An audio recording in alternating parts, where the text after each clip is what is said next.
Okay, folks, I'll give you two fellows that are very much in the crosshairs of the media this weekend.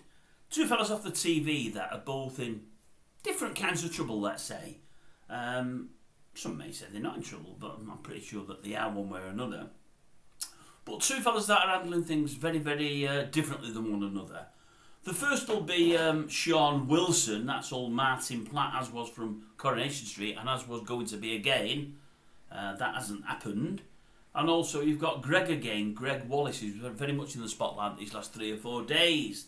Now, Gregg today has come out and said, well, I've probably worked with about 4,000 women of all ages, all ethnicity, and everything else over the last sort of 20 odd years on the TV. He said, and I've got 13 women at the moment complaining about me. 13 out of 4,000. Firstly, it's a very small number. And secondly, it's women of all about the same age and all middle class women. And I thought when I heard that, well, that's great for you, that, Gregg. What you've now done is turned every middle class woman of a certain age in Great Britain against you. Whether they thought you were innocent or guilty, they'll now be on the side of the other 13 that are writing in about you. So I thought, not a very clever move there, if you'd ask me. And then the other end of things is Sean. Now, we heard Sean had gone back to Coronation Street a few months ago now. I think his ex-wife on the street, Gail Platt, I don't know what she's called now, she had that many husbands, was leaving. They were writing an exit scene. And it turns out that Martin had been invited back, or should I say Sean, as Martin Platt. And he came back on a reasonable contract, I believe. I think it may have only been a short-term thing. And I think he was going to be in it while she went out of it. When they decided to get rid of him, they brought Bob in. Fat Bob, old Thompson, John Thompson, he came in instead. But anyway, Martin Platt went, and there were various rumours. And we did hear at the time that somebody else, very shortly, on TV was going to be exposed. And we put 2 and 2 together and thought it's surely going to be Sean. And that was the case. But what's happened, I seen an interview he did last night. Sorry, an interview. Put the tea in, Grumpy. An interview he did last night. I think it was about 11 minutes long on YouTube. I'm just flicking through YouTube. And he's done an interview there. Some of it had been aired on YouTube through The Sun. And I think he's been in The Sun today with his story. And what he said was, he says, I'm at home. He said, I've been invited back to Coronation Street. He said, I've got my own business. I think he does it to cheese. I'm sure he manufactures cheese. And I think it's an award, or he has award-winning cheeses. I think he's done very well since leaving the street. Got his own little business there. Believe the stuff is really, really nice. Anyway, he gets invited back and he thought, well, it's a career change late in life. I can carry on with that business I've got. It gives me another string to my bow and, reminds people that I'm still here. And I thought it was nice to go back. He said, and obviously I've worked with Alan Worth before, who plays Gail. I thought, yeah, it'd be great. So I goes back. He said, and one day, he said, I'm in my flat there and he gets a phone call. You've not replied to our email. What email? He said, an email. He said, so I look and I said, there's no email here. I've not got an email.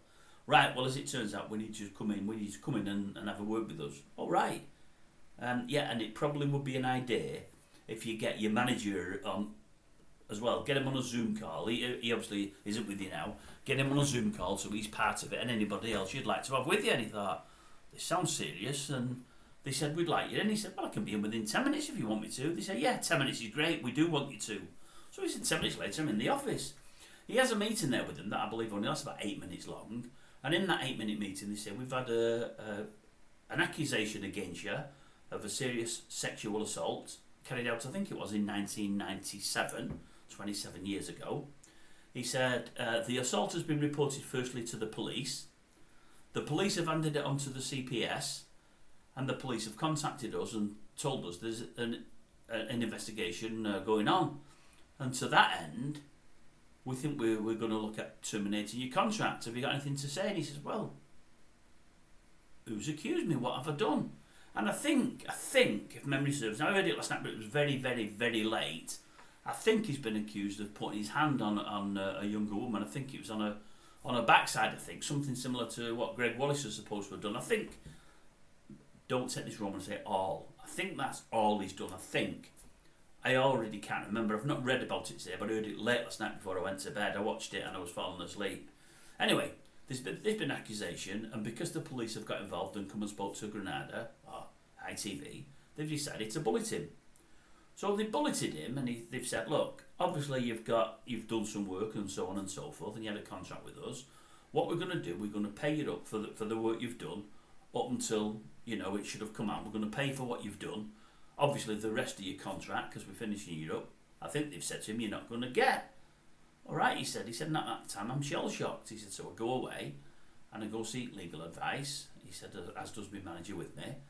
He said, and in the end, I get together the greatest legal team. He said, I get somebody that's the top of his field.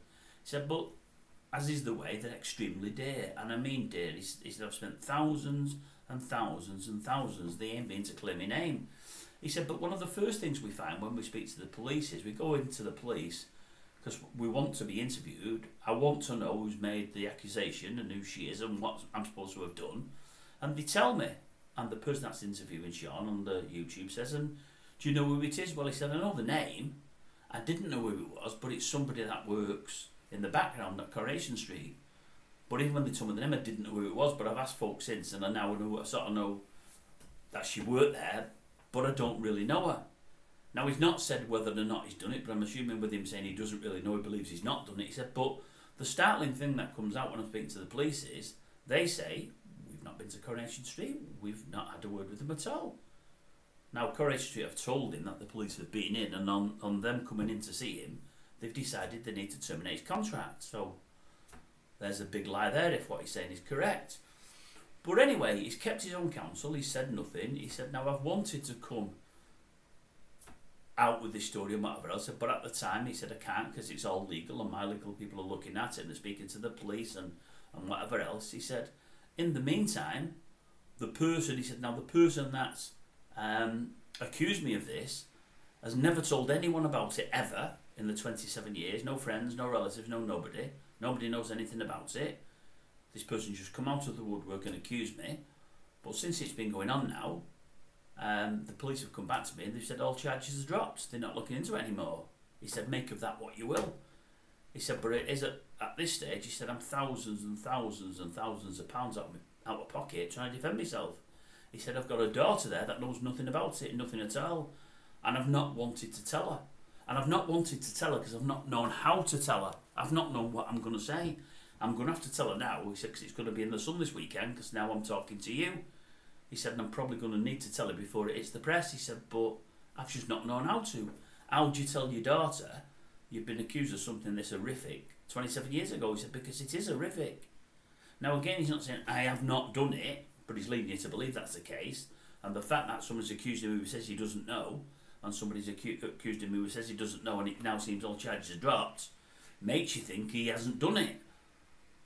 But I'm thinking to myself, it's been going on now for about 3 months.